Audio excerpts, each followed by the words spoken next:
everyone, my name is Monica. Today I'm going to show you how to make my version of Singapore chili crab. Chili crab is a very popular dish in Singapore. It is a recipe invented in Singapore. I will be using mud crab, and I'm going to cook it in a semi-thick, sweet and savory chili paste. I will also add tomato sauce and chili sauce into the paste. It is one of the most delicious food in the world. Today I'm going to show you my version of the Singapore chili crab.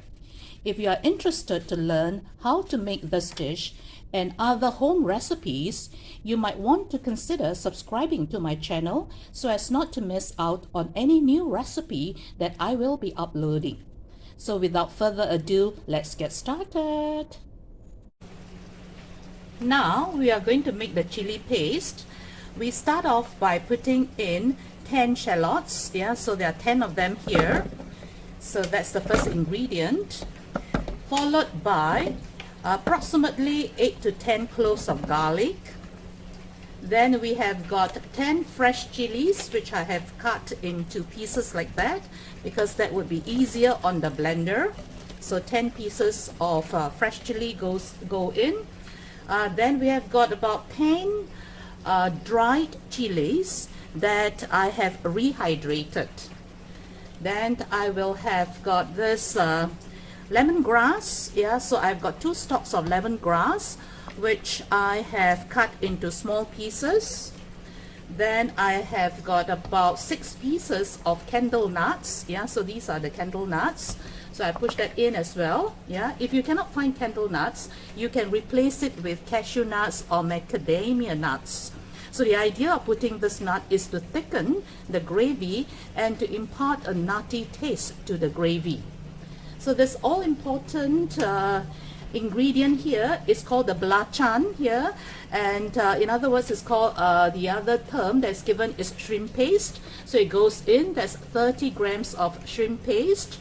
Then we have got ginger. So I put the ginger in down here because it has a fresh, it gives the gravy a fresh, spicy and kick to the gravy.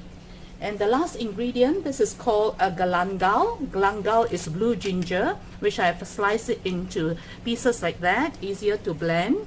And is the reason why I add this is to impart a sharp citrusy taste to the gravy, and it smells like the smell is like a pine forest. So some people think of it their experience with the smell of this blue ginger. So okay, so we have got all the things in now. So what I'm going to do is then to try to blend it in my blender. Let's see how it goes. So I will start off by blending it.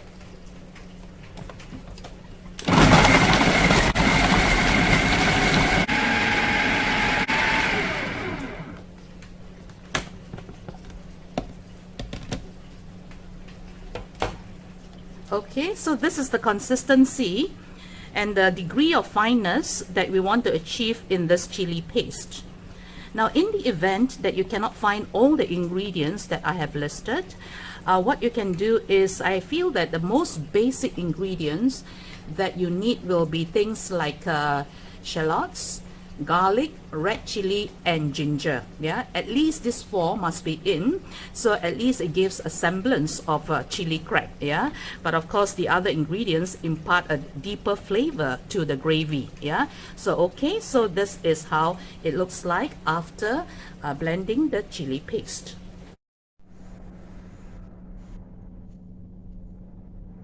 Okay, first we need to clean the crab.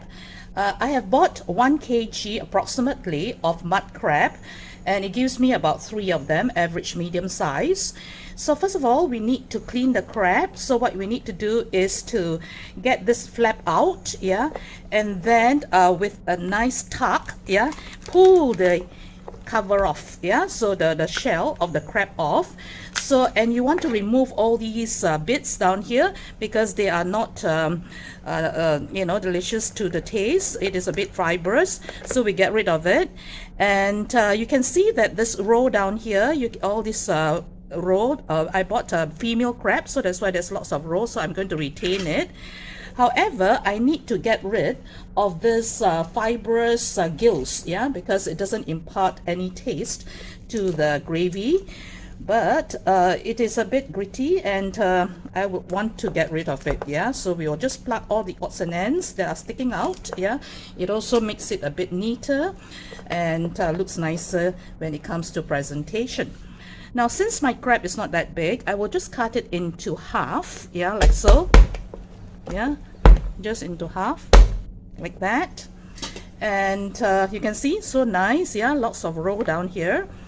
And then the claws are a bit big, so what I can do then is to just give it a knock so that the shell breaks and the gravy can go into the flesh, thus flavoring the flesh, and it also makes it easier for us to gain access to the flesh when we eat it. Okay, just give a couple of knocks like so. Similarly, we do that for the other side.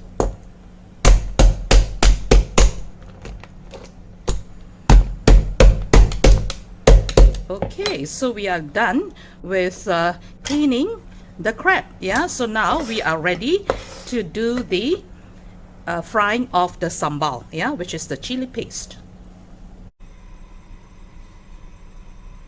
Okay, now we are ready to fry the chili paste. To do that, the first thing we need to do is to heat up a pan and then pour 6 tablespoons of cooking oil, yeah. You can use any vegetable oil. And once you have got that in, wait for a while for it to to get a bit hotter, and then make sure that the oil is swirled round to cover at least half the pan, so that the paste does not get stuck to the pan when we are frying it. Okay, so we are going to pour the paste in like this.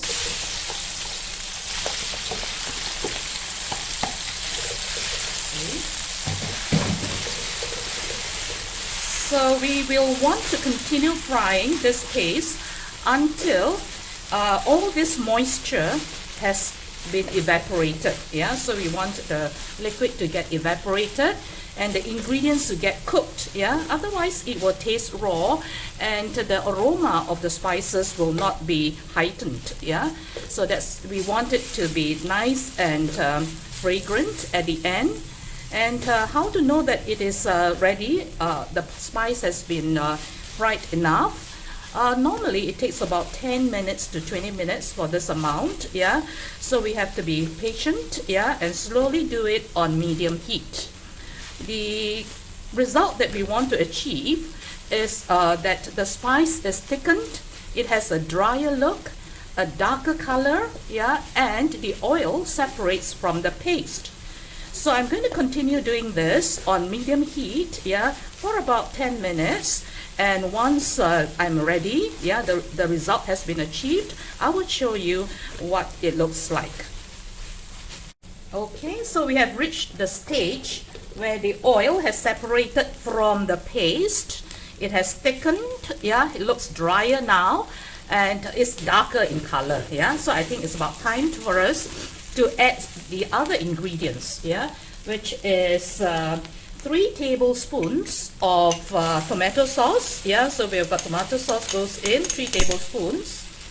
Then we have got the chili sauce, yeah, which is 2 tablespoons of chili sauce. Then we would want also to put this thing called the taucheong. Taucheong is actually fermented soya bean paste. So if you do not have this taucheong down here, you can actually substitute with miso paste, yeah, it doesn't matter. The bottle that I use, yeah, it looks something like that. It says taucheong. You can get it from the local Asian supermarket. And I have 1 teaspoon down here. It's a bit salty, so less is better, but if we want the taste of it, yeah, it really gives it a very nice umami taste. So we will give it a stir now to prevent it from burning. And what other things that we need? Yeah, we need to have a little bit of sugar, and I have over here 3 tablespoons of sugar. Yeah, so I just sprinkle it over. The sugar is important to ensure that there is a balance in the taste, because the the belacan, yeah, is salty, and the taucheong is also salty, yeah. So we put a bit sugar to balance the taste. We've got a nice balance now. We also need to put tamarind paste, yeah. So this is tamarind paste that I have rehydrated with a bit of water. 1 tablespoon of tamarind paste to 3 tablespoons of water. And this tamarind paste is made made from a sour, dark, sticky fruit that grows in a pot on a tamarind tree. So normally this is used for savory dishes, for the nyonya people, yeah, the Asian streets, Asian people, they love to cook their food using the tamarind paste, yeah. So we have sour, we have sweetness, we have got the, you know, saltiness, and we have got the spiciness, yeah. So it will be a party in your mouth, yeah, when you eat it afterwards. So okay, so I think it's more or less the things that have been added, yeah. So the next thing to add is the star of the show, which is the crab, yeah. So let's just pour all my crab in like so, yeah. And then I would want to put about, I would say 1.5 cups of water to ensure that it cooks well, yeah. So I will have roughly about 1.5 cups of water, yeah, something like this. Okay, so we will then give it a good stir. If you think that the water is not enough, you can put a bit more, but doesn't matter. I think the crab cooks very fast, about 10 minutes. So what I'm going to do now is to close the wok, yeah, and then let it simmer for 10 minutes, yeah. We want the gravy to be a bit thick and luscious, yeah, and not too runny, yeah. So that's why I just added 1.5 cups of water instead of too much, yeah. I think that's just nice for the amount of crab that I have. Okay, so I'm going to give it, I'm going to cover it and come back later. Okay, 10 minutes has elapsed. Let's have a look and see how our chili crab looks like. Wow, look at the brilliant red color, yeah, it looks so appetizing. So just wait a second, we still have one more ingredient to add, which really gives the gravy even better depth, yeah. So we have got those 3 eggs that I have lightly beaten, and I'm going to just slowly swirl it around the gravy. So you can see that it not only thickens the gravy, it imparts a luscious, you know, texture to the whole gravy, yeah. So you got ribbons of egg running through the whole gravy. So this is like the icing on the cake kind of thing, yeah. So you can see we are almost through. So it's nice and delicious. It smells so good, yeah, in my whole kitchen. So I think we are ready for plating. Okay, so let's put all our crab onto a big dish, yeah. So you can see that these are huge, nice, juicy and plump halves of my mud crab. So I'll just arrange them at the center of the plate like so. And then we will put the shell on top, yeah, for presentation purpose, yeah. So we've got the shells right on top like that, yeah. Okay, so we have got 3 of them, so we will just put them 3 around the circumference like so, yeah, something like that. Okay, and then we will pour in the all important gravy, yeah. So we will have all this gravy all sprinkled and strewn around it, yeah. So if you want it to be a little bit thinner, you can by all means, yeah, just put it a bit more water. But I like it like that, yeah, because it can really go very well with the other things that I'm going to put, yeah, like for example the mantou or the Chinese steam bun. And then we also have the garlic bread, yeah, to go along with it, yeah. So there you go. So I've got the gravy all up here. And then what do we need? What else? Yeah, so we can sprinkle a little bit of spring onions all around like that, and a bit of coriander, yeah, a bit of coriander, so it gives it a very nice aroma. And we can just put lime, yeah, this is our Asian lime, in and around, yeah, for those people who want additional tartness, yeah, to your chili crab. So then you can put the mantou. Yeah, so we've got the mantou here and around the plate, so that whoever needs to, you know, to put the mantou, to eat with the mantou, can do so. Yeah, so it's like that. Yeah, so I think I should be using my clean hands, yeah, rather than the tongs that already have some chili in that. Yeah, so I will just turn this. Yeah, maybe I'll change this, yeah, so that it looks nicer, like that, like that. Yep, so the mantou has gone in. So then we will also put for those garlic lovers, garlic bread lovers, you can put in and around this region the garlic bread. Yeah, so it is very nice to eat with the sauce. Yeah, the garlic bread. There you have it, guys. So we have got our nice plate of chili crab that it will be very, very delicious for everybody to enjoy. There you have it, guys, a plate of delicious Singapore chili crab. Yeah, it is best eaten and steamed with steamed buns called mantou or garlic bread to soak up the delicious semi-thickened gravy in luscious ribbons of beaten egg. It is finger-licking good. So all you have to do is to grab a little bit of gravy, yeah, like so, a bit of gravy, and then you can taste the sweetness, the sourness from the tamarind, the chili, the kick from the chili, the saltiness from the taucheong and the shrimp paste. Yeah, it is just like a party in my mouth. It's finger licking good. If let's say you want to use fingers or hands, usually it's like a party food on special occasions. It is very satisfying. This is an easy dish to prepare, so do give this dish a go. Till we meet again in another video, thanks for watching.